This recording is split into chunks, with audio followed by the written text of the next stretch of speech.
Hi, and in this video I'm going to go over some Melee DPS specific advice for the Ursoc encounter in Emerald Nightmare. This will cover heroic mode only for now. For those interested in Retribution Paladin specific advice, that will be coming out at the end of this series. Hopefully I won't keep you waiting too long for it.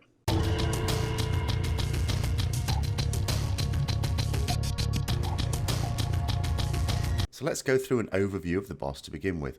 From a Melee point of view, there are only a couple of mechanics that mean anything. Periodically, Ursoc will set his sights on someone and then charge them a few seconds later. This will be rather fatal for the raid if not dealt with properly. The way to deal with this is for the person targeted to run far away. Into the middle of the room is most convenient. Ventus wife and your rally. Second rally.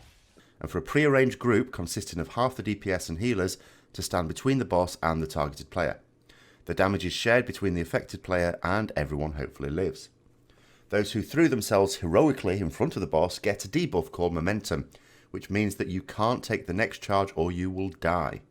Don't worry if you happen to get targeted for the charge whilst having Momentum though, you won't suffer any problems from that. However, the debuff does mean that the next charge has to be soaked by the other half of the DPS and healers. It's quite important that you do take the soak that you are supposed to, because if too many people go in the wrong one, then it means on the next charge there might not be enough people to soak it and some people may die. The main warning for Melee here is that you don't want to be stood inside his hitbox or it will class you as soaking. Try to stand at max Melee range when it's not your turn to soak. Also, don't leave it until the last second to move, as I was one shot from this on my Demon Hunter one time before he did the actual charge. The other mechanic to be aware of is the Roaring Cacophony. This does a certain amount of melee range damage. Again, it's shared by people in that range. For this reason, you want the whole raid in melee range for as much of the fight as possible. He'll also drop a pool of purple badness when he roars, so be prepared to move as the tanks move the boss out of it. This particular purple patch is unique to heroic, or at least it doesn't exist in normal. So if you've been moving from normal to heroic, you may not be aware of this one just yet. In terms of DPS cooldown use, make sure you are aware of when your group will use heroism. If it's at the start, then just use your cooldowns as you see fit.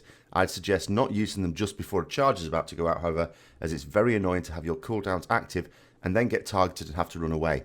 Even if that's not the case, the boss will still charge away from you for a couple of seconds anyway. It's all costly lost DPS.